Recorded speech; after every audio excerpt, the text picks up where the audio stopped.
વિદ્યાર્થી મિત્રો વાત કરીએ સૌપ્રથમ વિભાગ એ, તો વિભાગ એ જે છે કુલ 10 માર્ક્સનું છે, જેની અંદર હેતુલક્ષી ખાલી જગ્યા ખરા ખોટા પ્રશ્નો આવશે. પહેલો પ્રશ્ન છે 3/13 એ ખાલી જગ્યા પ્રકારની દશાંશ અભિવ્યક્તિ છે. તો 3/13 એ અનંત અને આવૃત પ્રકારની અભિવ્યક્તિ છે, બરાબર. તો અનંત અને આવૃત આવશે એટલે પહેલામાં આવશે ઓપ્શન બી, અનંત અને આવૃત. ખાસ યાદ રાખજો. પી ઓફ એક્સ બરાબર x + 5નું સૂર્ય, તો x + 5 બરાબર 0 થશે.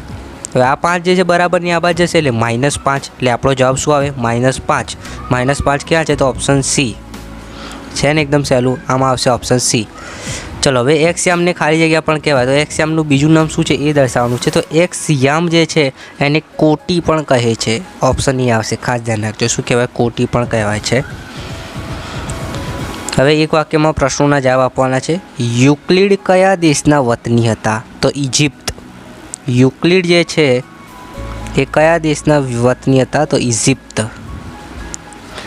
ત્યારબાદ પાંચમો પ્રશ્ન છે a બરાબર 4, b બરાબર 6, તો કયા ચરણનું બિંદુ થશે?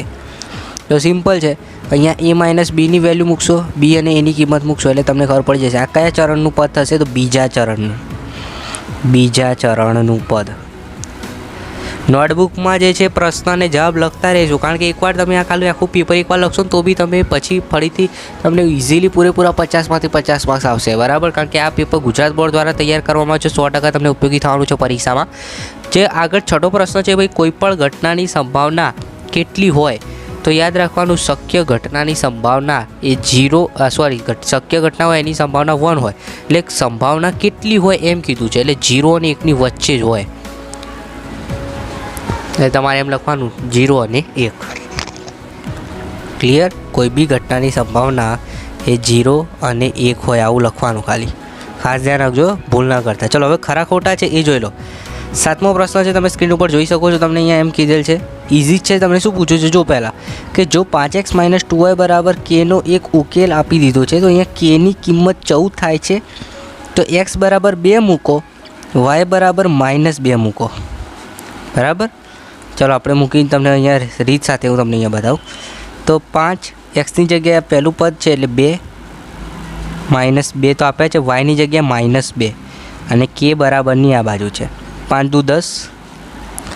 હવે અહીંયા જુઓ 2 - 2 એટલે -4, -4 અહીંયા પ્લસ થઈ જશે એટલે 10 + 4 એટલે આપણો જવાબ આવશે +14. ક્લિયર? તો આજે પ્રશ્ન નંબર જે 7 છે એમાં +14 આવે એટલે વિધાન કેવું થયું? ખરું થયું, સાચું છે આ વિધાન 100%. આઠમો પ્રશ્ન છે, સૂર્ય પૂર્વમાં ઉગે છે, આ ઘટનાની સંભાવના 0 થાય? ના, આ ઘટનાની સંભાવના 1 થાય, કારણ કે શક્ય ઘટના છે એટલે આ વિધાન કેવું છે? ખોટું છે. હવે જોડકા જોડવાના છે. 9મો નંબરનો પ્રશ્ન તમે સ્ક્રીન ઉપર જોઈ શકો છો. પાઈ. તો પાઈ એ અસમય સંખ્યા છે. ઊંઘમાંથી કોઈ ઉઠાડે તો પણ તમને યાદ હોવું જોઈએ પાઈ શું છે? તો અસમય સંખ્યા છે. તો અહીંયા જોડકું જોડવાનું છે કે પાઈ એ અસમય સંખ્યા છે. ત્યારબાદ તમને એક બહુપદી આપી છે, એ કઈ છે જણાવવાનું છે. તો x - x³ એ કઈ બહુપદી કહેવાય? ત્રિઘાત બહુપદી કહેવાય. જો આની 3 ઘાત છે એટલે આ કઈ બહુપદી આવશે? ત્રિઘાત બહુપદી. તો અહીંયા વિદ્યાર્થી મિત્રો વિભાગ એ જોઈ લીધો આપણે પૂરેપૂરા 10 માર્ક્સ ઇઝીલી. હું આશા રાખું છું દરેક વિદ્યાર્થીને આવી જશે. હવે આ જ રીતે હું સ્ટેપ બાય સંપૂર્ણ સોલ્યુશન વિભાગ બીનું બી દરેક પ્રશ્નો હું દાખલા જે છે એક સ્ટેપ તમને સમજાવીશ. એટલે ખાલી વિડીયો જોશો અને ગણતા રહેશો નોટબુકમાં તો તમે 100% જે છે એ પૂરેપૂરા માર્ક્સ લાવી શકશો. ખાલી જોઈ ના રહેતા, સાથે સાથે નોટબુક જે છે જોડે રાખજો. હું જે રીતે લખાવું છે લખજો. વિભાગ બીની અંદર 2 ગુણના ટોટલ 8 પ્રશ્નો છે એટલે તમને અહીંયા 16 માર્ક્સ મળે છે. ખાસ ધ્યાન રાખજો. ચલો પહેલો પ્રશ્ન છે, p પૂર્ણાંક હોય, q શૂન્યેતર પૂર્ણાંક હોય તો તેવા p ઓફ q સ્વરૂપમાં 0.6 ને દર્શાવો. તો આનો અર્થ આનું જુઓ સંપૂર્ણ હું સાબિત તમને બતાવું. તો પહેલાં તો આપણે ધારી લઈએ કે ભાઈ x બરાબર 0.6 ઉપર આવી લીટી, એનો મતલબ શું ખબર પડે છે તમને? એ એમ દર્શાવે કે ભાઈ આ સંખ્યા જે છે પુનરાવર્તિત થઈ જાય. આનો મતલબ એમ થાય 0.66666 આવું પાછળ ચાલુ જ છે એમ. અને હવે આના 10x આપણે લઈ લઈએ કારણ કે શૂન્યેતર પૂર્ણાંક કીધું છે. તો આ એક સમીકરણ 1. બીજું સમીકરણ શું થશે? તો આને 10 વડે ગુણીએ તો શું જવાબ આવે? 6.666. આ સમીકરણ 2. હવે સમીકરણ 2માંથી સમીકરણ 1 બાદ કરવાના છે. તો સમીકરણ 2માંથી 1 બાદ કરશો એટલે x બરાબર શું મળશે આપણને? 10માંથી 1 જાય એટલે 6, 10માંથી 1 જાય એટલે 9 એટલે 6/9. એટલે 3 દુ 6, 3 તરી 9, અહીંયાથી 3 3 ગયા એટલે આપણને P/Q સ્વરૂપમાં દર્શાવવાનું હતું, એટલે આપણને મળી ગયું. આનું સ્વરૂપ શું મળ્યું? 2/3. તો x = 2/3 આનો આન્સર. આટલું લખશો એટલે 2 માર્ક્સ તમને મળી જશે ઇઝીલી. હવે વિદ્યાર્થી મિત્રો આગળ જે 2 માર્ક્સનો પ્રશ્ન છે એમાં એમ કીધું છે 3 અને 4 વચ્ચેની 4 સમય સંખ્યા શોધવાની છે.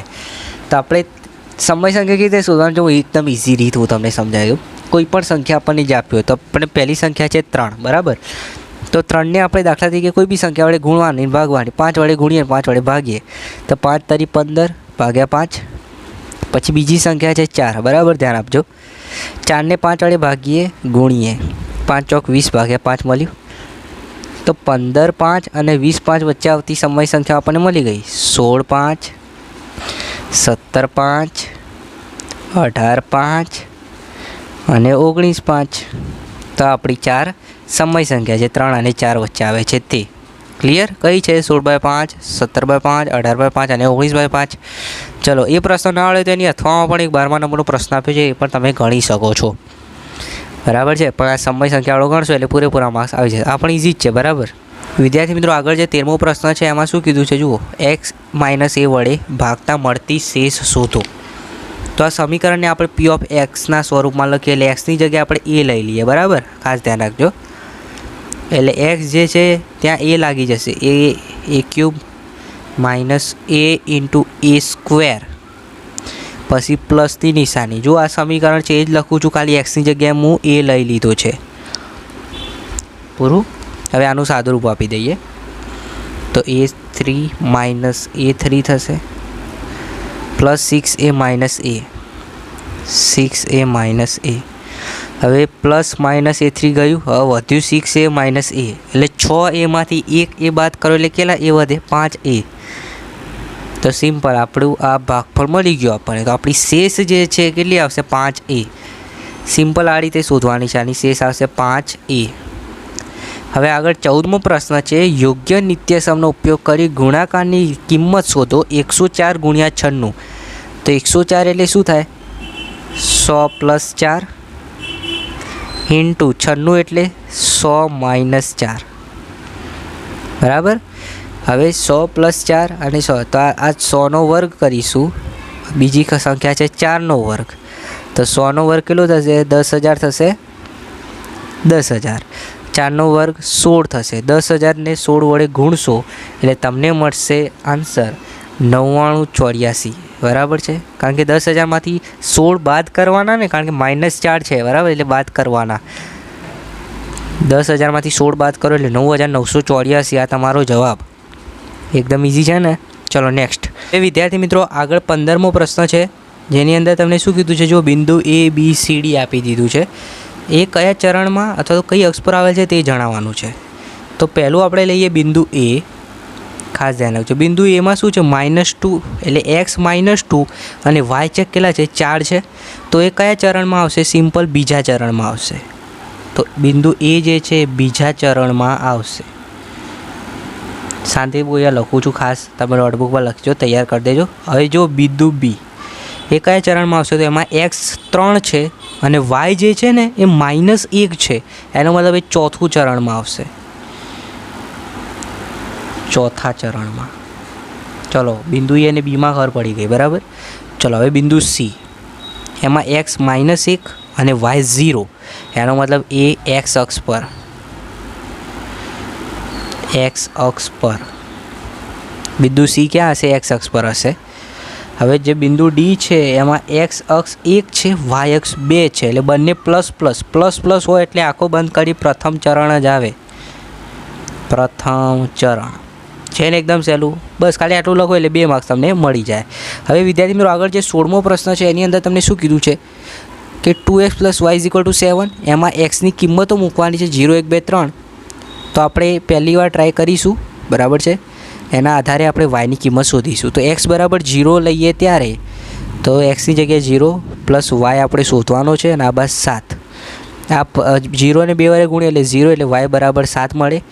હવે x = 1 લઈએ ત્યારે આપણને y કેટલું મળશે? તો y શોધવાનું છે. આ 2 બરાબરની આ બાજુ એટલે માઇનસ, એટલે 7માંથી 2 બાદ કરો એટલે ત્યારે 5 મળશે. એ ત્યાં 2 મૂકો અને 3 મૂકો, બસ એ ત્યાં વારા પરથી એક્સની કિંમત ખાલી મૂકો એટલે વાયની કિંમત તમને મળી જાય. એકદમ ઇઝી છે એ પણ. ચલો હવે નેક્સ્ટ 17મો પ્રશ્ન ભાઈ. અહીંયા કેની કિંમત શોધવાની છે. એક્સ બરાબર 2, વાય બરાબર 1. તો ચલો આ સમીકરણ છે એ આપણે લખી દઈએ. 2x + 3y = k. હવે એક્સ બરાબર કેટલા લખવાના છે? 2, વાય બરાબર 1, કેની કિંમત શોધવાની છે ભાઈ. 2 દુ 4, 3 એકા 3 બરાબર k. 4 ને 3 7. તો કેની કિંમત આપણને કેટલી મળી? 7. મળી ગયો આપણો આન્સર. હવે વિદ્યાર્થી મિત્રો એની અથવામાં જે પ્રશ્ન છે એ સાબિત કરવાનો છે કે AC બરાબર BC થાય તેવું બિંદુ C એ બિંદુ E અને Bની વચ્ચે હોય તેવી આકૃતિ દોરી સાબિત કરો કે AC = 1/2 AB. ત્યારબાદ 18મો દાખલો છે એ અહીંયા તમે જોઈ શકો છો, સંભાવનાનો દાખલો છે. તમને સિમ્પલ કોષ્ટક આપી દીધું છે બરાબર. 50 કુટુંબ છે એટલે કુલ પરિણામ 50 છે. કુટુંબમાં 2 છોકરીઓ હોય તેની સંભાવના. તો 2 છોકરીઓ હોય તેવા કુટુંબની સંખ્યા છે 12. એટલે આ ઘટના માટેના પરિણામો કેટલા થયા? 12. કુલ કુટુંબો 50 એટલે 12/50. આ પહેલું. હવે જે બીજી ઘટના છે એ જુઓ. કુટુંબમાં 1 છોકરી હોય તો 1 છોકરી હોય તેવા પરિવાર કેટલા છે? 18. કુલ પરિવાર 50. 18/50. તો સિમ્પલ આ રીતે તમારી સંભાવના મળી ગઈ. એટલે પૂરેપૂરા 2 ગુણના પ્રશ્નો તમે આટલા કરશો એટલે તમને પૂરેપૂરા માર્ક્સ વિભાગ બીમાં દરેક પ્રશ્નો મેં સારી રીતે સમજાય એટલે 100% તમે વિભાગ બીમાં બધા દાખલા સારી રીતે ગણશો. હવે વિભાગ C છે, ખાસ ધ્યાન રાખજો. 3 ગુણના 6 પ્રશ્નો છે એટલે ટોટલ તમને અહીંથી 6 નહીં હોય 4 હશે બરાબર. 3 ગુણના 4 પ્રશ્નો એટલે કુલ અહીંયા તમને 12 માર્ક્સ મળે છે. તો ખાસ ધ્યાન રાખજો. પહેલો જ દાખલો તમે સ્ક્રીન ઉપર જોઈ શકો છો જેની અંદર સંભાવનાનો દાખલો છે. થેલીમાં 40થી વધુ બીજ હોય. હવે 40થી વધુ બીજ હોય તેવી સંભાવના તો આ 1, 2 અને આ 3. તો 3. કુલ બીજ કેટલા છે? 50 બીજ છે બરાબર છે. બરાબર ધ્યાન રાખજો. એટલે 50 એટલે થેલીમાં 40થી વધુ કેટલા છે? 3 વખત છે. એટલે 3 એવી 3 થેલી છે. એના ભાગે કુલ થેલી કેટલી છે? 5. એટલે પહેલી ઘટનાની સંભાવના 3/5 આવશે. ત્યારબાદ બીજું જુઓ. 35થી વધુ બીજ હોય તો 35થી વધુ હોય એવા બધા આવી જાય એટલે 5/5. એટલે આની સંભાવના આવશે 1. પછી થેલીમાં 49 બીજ અંકુરિત થયા હોય તો 49 તો એકેયમાં નથી એટલે 0/5. 0/5 એટલે 0. આનો જવાબ શું આવશે? 0. છે ને એકદમ ચાલુ. ચલો નેક્સ્ટ. યુક્લિડની 5 પૂર્વધારણા પૈકી કોઈ પણ 3 પૂર્વધારણા લખવાની છે. 3 માર્ક્સનો પ્રશ્ન છે. 3 પૂર્વધારણા લખી દેજો. તમને ન ખબર પડે તો આના સોલ્યુશનની પીડીએફની લિંક નીચે ડિસ્ક્રિપ્શનમાં આપી છે, ત્યાંથી વાંચી લેજો. પણ પહેલાં સોલ્યુશન સંપૂર્ણ વિડીયો જોઈ લો પછી પીડીએફ ડાઉનલોડ કરજો. ફેરનહીટનું સેલ્સિયસમાં રૂપાંતર કરતું સમીકરણ તમને આપી દીધું છે. જો તાપમાન 30 સેલ્સિયસ હોય તો ફેરનહીટમાં રૂપાંતર કરો. તો અહીંયા સેલ્સિયસની જગ્યાએ આપણે 30 લખવાનું છે. તો F બરાબર 9/5. Cની જગ્યાએ આપણે 30 લખીશું વત્તા અહીંયા 32. તો આનું સાદુરૂપ આપી દેવાનું છે બસ આ જ રીતે. ત્યારબાદ 22મો પ્રશ્ન છે સાદુરૂપ આપોવાળો બરાબર. જો એ ન લખવો હોય તો એની અથવામાં પણ એક પ્રશ્ન છે, તમે સ્ક્રીન ઉપર જોઈ શકો છો બરાબર. તો આખો પ્રશ્ન 22મો પતાવો ત્યારે તમને અહીંયા 3 માર્ક્સ મળશે. ખાસ ધ્યાન રાખજો. સંપૂર્ણ સોલ્યુશનની પીડીએફની લિંક નીચે ડિસ્ક્રિપ્શનમાં આપી છે, ત્યાંથી જોઈ લેજો. હવે સેક્શન D ખાસ ધ્યાન રાખજો. 4 ગુણના 3 પ્રશ્નો છે. અહીંયા તો પૂરેપૂરા 12 માર્ક્સ મળવા જ જોઈએ બરાબર. કંઈ કરો કે ન કરો પણ પહેલાં સેક્શન D તૈયાર કરી દેજો. આટલા પ્રશ્નો કરી દઈશું એટલે તમને કોઈ વાંધો નહીં આવે. પહેલો પ્રશ્ન છે વર્ગમૂળમાં 5 એ સંખ્યા રેખા પર કેવી રીતે દર્શાવે તો આને સંખ્યા રેખા પર દર્શાવવાનું છે. પછી બીજું છે ચકાસો. આ સમીકરણ તમારે સાબિત કરવાનું છે, ચકાસવાનું છે. 25મો પ્રશ્ન અથવામાં છે જેની અંદર પહેલો પ્રશ્ન છે x³ + 13x² + 32x + 20ના અવયવ પાડી દેવાના. અને જે અથવામાં જે પ્રશ્ન છે એની અંદર વિસ્તરણ કરવાનું છે. 4a - 2b - 3c² છે અને બીજું વિસ્તરણ કરવાનું છે 2a - 3b³